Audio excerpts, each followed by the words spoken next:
नमस्कार मित्रांनो, तुमचं पुन्हा एकदा स्वागत आहे आपल्या कलाकारांचा अधिपती या युट्यूब चॅनलमध्ये. मित्रांनो, आम्ही मागे 2 व्हिडिओ टाकले होते आणि आता हा तिसरा आणि फायनल व्हिडिओ घेऊन येत आहे. या व्हिडिओमध्ये मी तुम्हाला सर्वप्रथम सांगेन की या मकाराला एकूण किती दिवस लागले, त्याच्यानंतर या मकार पूर्ण होण्यासाठी किती जणांचा हातभार आहे. तर मित्रांनो, हा डेकोरेशन पूर्ण करण्यासाठी आम्हाला 58 दिवस लागले आणि या 58 दिवसामध्ये हा पूर्ण डेकोरेशन पूर्ण तयार झालेला आहे. आणि हा डेकोरेशन बनवण्यासाठी ज्यांनी अतोनात प्रयत्न केले त्याबद्दल त्यांच्याबद्दल माहिती सांगायची तर सर्वप्रथम प्रमुख कलाकार कमलेश सुरेश म्हात्रे, पूर्ण संकल्पना त्यांची. त्याच्यानंतर आमचे दुसरे प्रमुख कलाकार जनाब नाजिम गफूर शेख यांनी सुद्धा भरपूर डेकोरेशनसाठी मेहनत केलेली आहे. एक मुस्लिम समाजाचा असून गणपती बाप्पांसाठी त्यांनी स्वतःला एवढं झोकून देणं खरंच फार मोठी गोष्ट आहे.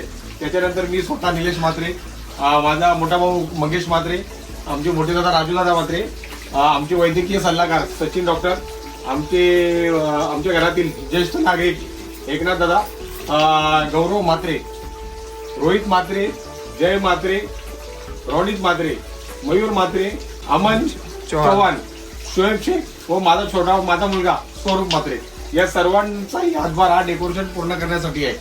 तर आता गेल्या वर्षी आम्ही डेकोरेशनचा फायनल व्हिडिओ नव्हता टाकला, परंतु यावर्षी आम्ही हा फायनल व्हिडिओ टाकायला घेतले. तर सुरुवातीपासून सांगायचं असं तर या डेकोरेशनची थीम तुम्ही पाहू शकता. हा डेकोरेशन प्राचीन शिवमंदिर आमचा दाखवण्याचा प्रयत्न आहे आणि त्या शिवमंदिराला साजेशी मूर्ती सुद्धा मी अमरापूर येथून घेतली आहे. मूर्तीचा बद्दल सांगायचं असेल तर ही परशुरामाचा अवतार आहे आणि त्याच्यामध्ये तुम्ही पाहू शकता सुरुवातीपासून तुम्हाला इकडे दाखवलं आहे का आम्ही इथे एक बजरंग बलीची छोटंसं मंदिर दाखवलंय आणि त्याच्या बाजूला तुम्ही पाहू शकता वेळ. इथे एक प्राचीन मंदिरामध्ये जशा वेळ असतात तसा वेळ सुद्धा दाखवण्याचा आमचा प्रयत्न आहे. त्याच्यानंतर तुम्ही त्याच्या बाजूला असलेला झाड बघू शकता. एक झाडाची एक सुंदर अशी कलाकृती जसे प्राचीन मंदिरामध्ये जिथून कुठून झाड उगवतात तोही दाखवण्याचा सुंदर प्रयत्न आहे. त्याच्यानंतर इथे छोटी छोटीशी झाडं, इथे आम्ही दगडी विटा दाखवण्याचा प्रयत्न आहे आणि त्या दगडी विटांमध्ये पावसाळ्यामध्ये तुम्ही पाहू शकता एक छोटीशी शेवाल, जागोजागी शेवाल दाखवण्याचाही सुंदर प्रयत्न आहे की जशी शेवाल उगवते पावसाळ्यामध्ये तशी शेवाल दाखवण्याचा इथं प्रयत्न आहे. त्याच्यानंतर जसा एक मंदिराला एक भगदाड पडलेला असतं जे दगड वगैरे पडलेले असतात आणि एक गोल आकार तयार असतात तसा, आणि त्याच्या पाठीमागे आम्ही एक बॅनरचा वापर करून त्याच्या पाठीमागे लाईट लावून तुम्ही पाहू शकता की त्याचं खरंच एक जंगलचं स्वरूप प्राप्त झालेलं आहे. आणि त्याच्या खालोखाल आम्ही इथून पाण्याचा एक झरा दाखवला आहे जो सतत झरा वाहत असतो. त्याच पाण्यामध्ये तुम्ही पाहू शकता आम्ही काही दगड सुद्धा टाकलेली आहेत. कमलची फुलं दाखवण्याचा चांगला प्रयत्न आहे. त्याच्यानंतर जर तुम्ही वगैरे बघू शकता आणि या गोलाकार आकाराला दगड दाखवण्याचा एक सुंदर प्रयत्न आहे. त्याच्यानंतर छोट्या छोट्या वेली सोडल्या गेलेल्या आहेत आणि जसा याप्रमाणे इथे एक जसं झाड आहे तसा एक झाड इथं सुद्धा दाखवलं गेलं आहे. तर तुम्ही पाहू शकता एक शिवलिंग आणि त्या शिवलिंगावर सतत पाण्याचा वर्षाव करत असलेला कमंडलू तोही दाखवण्याचा इथे एक सुंदर प्रयत्न आहे. आणि त्याच्यानंतर प्रत्येक शिवमंदिरामध्ये नंदी शिवलिंगाकडे बघत असतो तसाच एक प्रयोग आम्ही या डेकोरेशनमध्ये सुद्धा केलेला आहे. तुम्ही पाहू शकता की आम्ही तिथे मुंगे ठेवलेला आहे जो सतत शिवलिंगाकडे पाहत आहे. त्यानंतर या बाजूला तुम्ही आल्यानंतर तुम्ही पाहू शकता एक पडका मंदिर जसा असतो इथं सुद्धा एक बॅनरचा वापर करून त्याला लाईट लावून एक असा निसर्गाचा व्ह्यू दाखवण्यात आलेला आहे. आणि या मंदिराची एक विशेष गोष्ट म्हणजे तुम्ही पाहू शकता की हा मंदिर एवढा जराजीने दाखवला आहे की एक खांब पडलेल्या अवस्थेत आहे आणि त्याचा उर्वरित भाग खाली पडलाय आणि तो पडलेलाचा अवशेष तुम्ही पाहू शकता. म्हणजे हा पूर्णपणे प्राचीन जराजीर्ण झालेला मंदिर दाखवण्याचा आमचा प्रयत्न होता.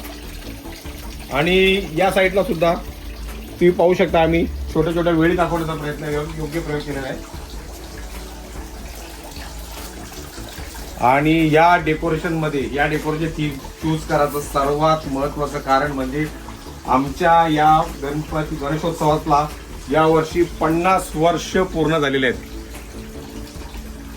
तर हा 50वा वर्ष आहे आणि हा 50वा वर्ष साजरा करण्यासाठी आम्ही यावर्षी पहिल्यांदा 2 महिने अतोनात मेहनत करून आम्ही हा पूर्ण डेकोरेशन उभा केलेला आहे. तर या डेकोरेशन मध्ये आम्ही 2 मंदिर दाखवण्याचा प्रयत्न केलाय. तुम्ही पाहू शकता शिवलिंगावरती सुद्धा एक गणपती छोटीशी मूर्ती आम्ही दाखवण्याचा प्रयत्न केलाय. त्याच्यानंतर तसेच बजरंग बलीच्या मंदिराच्या इथेही आम्ही एक गणपतीची मूर्ती दाखवण्याचा प्रयत्न केलाय.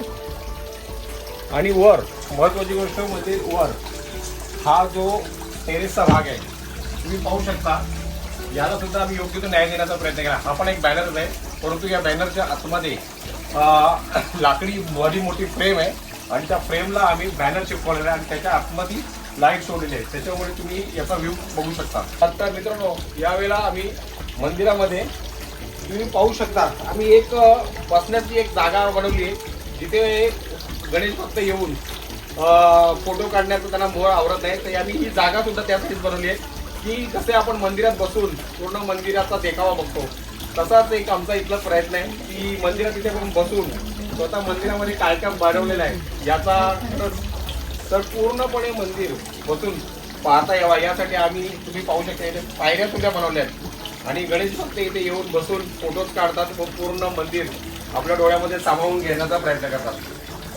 तर मित्रांनो जाता जाता तुम्हाला हा मंदिर व आमची 2 महिन्यांची मेहनत आवडली असेल तर तुम्ही कमेंट बॉक्समध्ये तुमची प्रतिक्रिया नक्की नोंदवा.